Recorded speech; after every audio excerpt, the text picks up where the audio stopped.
The finger guns and possibly the mind games are back. We all know Cooper Webb is good for a little bit of a mind game here and there, and this one goes right out to Chase Sexton. If you didn't see it coming into the heat race win, as you see right here, he crosses the finish line, and this is what he had to say about the whole thing.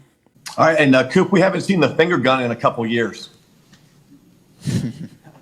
Yeah, man, it felt good. I hadn't won a heat race all year, and Chase is good in them. So, yeah, it was a cool deal, and it was one of those things to maybe make him get out of whack and lose focus, and seems like it maybe worked. And he is right. It has been a while since we've seen it.